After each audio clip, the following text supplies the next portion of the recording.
Hi అండి. గోంగూర పచ్చడి ఎప్పుడు ఒకేలాగా కాకుండా ఇలా అయితే కొత్తగా ట్రై చేయండి.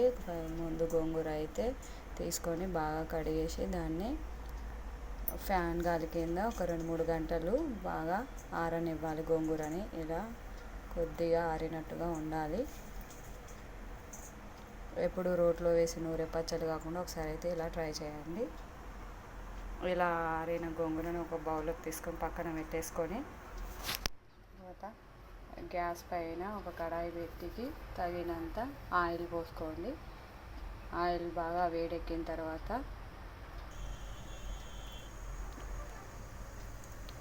కాస్త జీలకర్ర,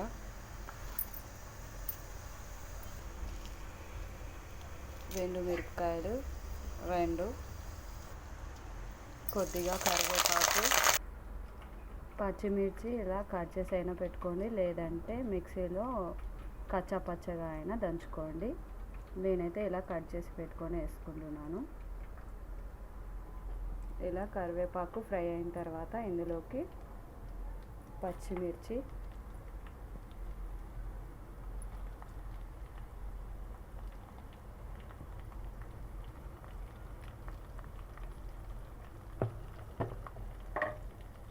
ఇలా పచ్చిమిర్చి వేసిన తర్వాత ఇందులోకి కొద్దిగా అయితే సాల్ట్ వేసుకోండి. ఎందుకంటే మిరపకాయలు కారం ఉండకుండా సాల్ట్ వేసుకొని కలుపుకుంటే మిరపకాయలు కొంచెం ఘాటు తగ్గుతాయి.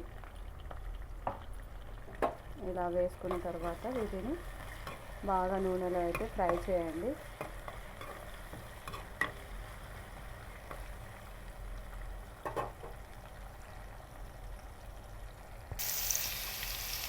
పచ్చిమిర్చి చూడండి ఇలా ఆయిల్లో బాగా అయితే ఫ్రై అవ్వాలి. ఫ్రై కాకపోతే మాత్రం బాగా కారంగా ఉంటాయి.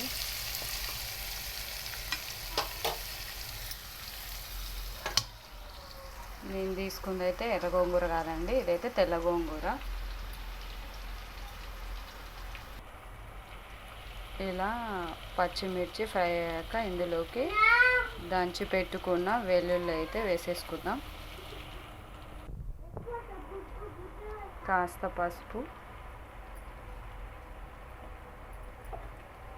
వేసుకొని బాగా కలుపుకోవాలి.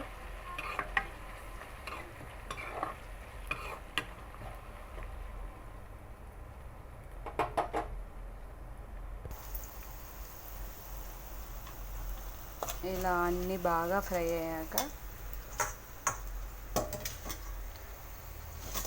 ఇందులోకి గోంగూర అయితే వేసేసుకుందాం.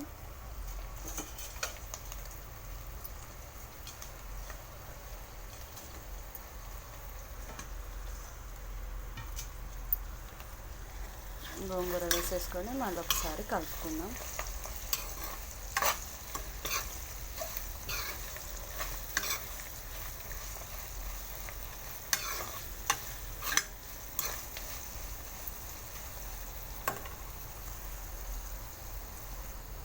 ఈ గోంగూరకి మిర్చి, కారం, వెల్లుల్లి అవంతా నూనె పట్టే వరకు ఒక 5 మినిట్స్ అయితే మూత పెట్టేద్దాం. మీడియం ఫ్లేమ్లో పెట్టేసి మూత పెట్టేయాలి. మధ్యలో ఒకసారి అయితే మూత తీసేసి కలుపుకున్నాం. చూడండి ఆకులుగా ఎంత బాగా వచ్చిందో.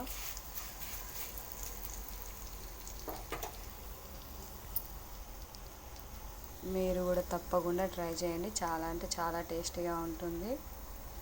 తినే కొద్దీ తినాలనిపిస్తుంది.